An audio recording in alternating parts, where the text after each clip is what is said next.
नमस्कार, आप देख रहे हैं SY लाइव न्यूज।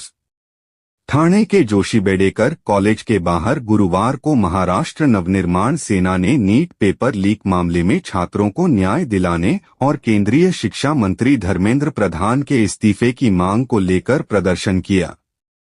दिल्ली के जंतर मंतर पर प्रदर्शन कर रहे छात्रों पर हुए लाठीचार्ज के विरोध में आयोजित इस आंदोलन में बड़ी संख्या में छात्र और युवा शामिल हुए। मूसलाधार बारिश के बीच प्रदर्शनकारियों ने हाथों में तख्तियां लेकर शिक्षा व्यवस्था और पेपर लीक के खिलाफ जमकर नारे लगाए। मनसे नेता अविनाश जाधव, अभिजीत पानसे और रविंद्र मोरे ने आरोप लगाया कि पेपर लीक से लाखों छात्रों का भविष्य प्रभावित हुआ है और दोषियों पर सख्त कार्रवाई की जानी चाहिए। प्रदर्शनकारियों ने चेतावनी दी कि जब तक छात्रों को न्याय नहीं मिलता और जिम्मेदार लोगों पर कार्रवाई नहीं होती, तब तक उनका आंदोलन जारी रहेगा। ठाणे से यूसुफ पुरी की रिपोर्ट। ऐसी ही हर बड़ी खबर के लिए जुड़े रहिए SY लाइव न्यूज के साथ।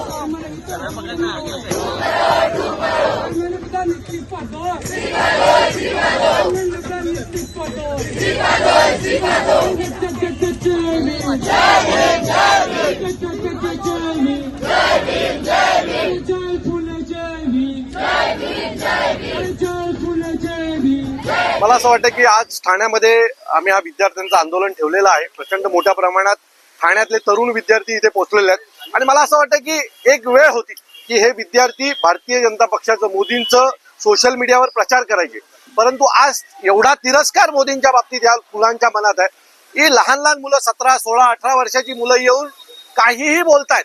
तर मला असं वाटतं ही त्यांची चीड आहे आणि ज्या पद्धतीने हे जर आवाज मागे ऐकलात तर तुम्हाला कळेल की या मुलांमध्ये काय चीड आहे। हे प्रत्येक कॉलेजच्या बाहेर चालू आहे, म्हणजे हे फक्त ठाणा कॉलेजच्या बाहेर नाही, तुम्ही जर बाकी इतर ठाण्यातल्या कॉलेजमध्ये गेलात तर तिथली ही परिस्थिती आहे। मुलांचे आई वडील, विद्यार्थी हे सगळेच आता या आंदोलनामध्ये जॉईन झालेले आहेत। मी खात्रीने सांगतो, जर लवकरात लवकर धर्मेंद्र प्रधानांच्या निलंबनाच्या बाबतीमध्ये किंवा राजीनाम्याच्या बाबतीत निर्णय झाला नाही तर या देशातलं सरकारही पडेल अशी परिस्थिती या देशात उद्भवली जाईल। आज सन्माननीय राजसाहेबांनी आणि उद्धव साहेबांनी देखील 26 तारखेला मोर्चा जाहीर केलेला आहे विद्यार्थ्यांसाठी।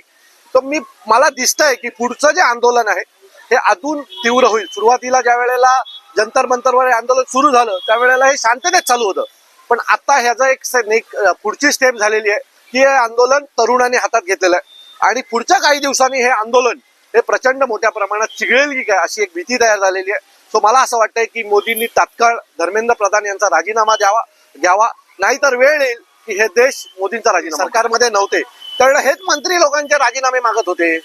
आणि बरं, जर तुम्ही एखाद्याला जबाबदार मानणार नाही तर या सरकारमधला प्रत्येक मंत्री मजूर वागेल, त्यांना कळेल की आम्हाला राजीनामा द्यावा लागत नाही, आम्ही मजुरीनेच वागणार। त्यामुळे तुमची मजुरी आता बंद झाली पाहिजे। याच्या आधी रेल्वे 2014च्या आधी अनेक रेल्वे ऍक्सिडेंट झाले, त्याच्यात जो जबाबदार मंत्री होता किंवा जो त्या खात्याचा मंत्री होता त्यांनी राजीनामे दिले होते। याचा अर्थ काय त्या मंत्र्यांनी जाऊन रेल्वे चालवली नव्हती त्यावेळेला देखील।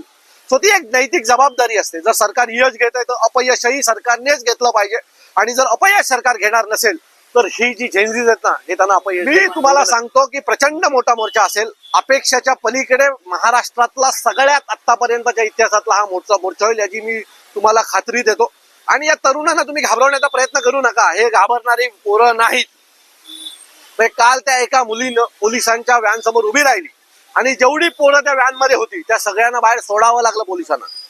एक वेळ येईल, यातली अनेक मुलं तर पोलिसांची मुलं आहेत, आंदोलनाला येणारी अनेक मुलं ही पोलिसांची देखील मुलं आहेत, राजकीय नेत्यांची देखील मुलं आहेत। आज पोरं घरात ऐकत नाहीयेत, ही मुलं उद्या रस्त्यावर देखील ऐकणार नाहीत। त्यामुळे आत्ताच सरकारच्या हातात आहे की सरकार पडायच्या आधी मंत्र्यांचा राजीनामा घ्यावा, नाही तर उद्या भारी पडेल। एक गोष्ट, पहिली गोष्ट म्हणजे मी सांगतो, हे आंदोलन आमच्या महाराष्ट्र नवनिर्माण सेनेचं नाही, हे आंदोलन उत्स्फूर्तपणे जे विद्यार्थ्यांनी केलेलं आहे आणि त्याला पाठिंबा म्हणून आम्ही महाराष्ट्र नवनिर्माण सेनेचे सगळे पदाधिकारी इकडे आज हजर आहेत। दिल्लीला जंतर मंतरवर काय चाललंय, काय तमाशा घातलाय हे गेले काही दिवस आपण टीव्हीवर तुमच्या सगळ्यांच्या माध्यमातून पाहतो आहे। मी स्वतः जंतर मंतरवरती गेलो होतो, मी त्या पाठिंबा द्यायला त्या मोर्चात चाललो होतो, त्या मार्च मध्ये होतो।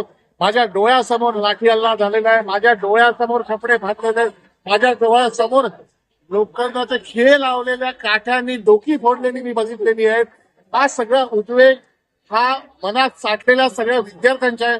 मला सगळ्या देशातल्या या कॉक्रोच आणि या सगळ्या विद्यार्थ्यांचं मनापासून अभिनंदन करावं वाटतं की या देशात कोणी न बोलणारे लोक शेवटी हे बोलायला लागले आणि एक मोठा पब्लिक क्राय उभा राहिला. धर्मेंद्र प्रधाननी राजीनामा द्यायला पाहिजे ते आहेच हो, पण माझं सगळ्या विद्यार्थ्यांना आणि पालकांना त्यांच्या एक विनंती आहे की हा आवाज दबू देऊ नका. आम्ही तो दबू देणार नाही. आज हे सगळे स्टुडंट एक साधी मागणी करतायत. गेल्या 7 वर्षात तुम्ही जर अभ्यास केला तर 65 परीक्षांचे पेपर लीक झालेले आहेत. ही आपली शिक्षण व्यवस्था आहे का? माझं म्हणणं आहे की आता 2 पार्ट्या पडल्यात. एक फक्त म्हणतात की असं आहे तसं आहे, पैसे घेतले अमुक घेतले.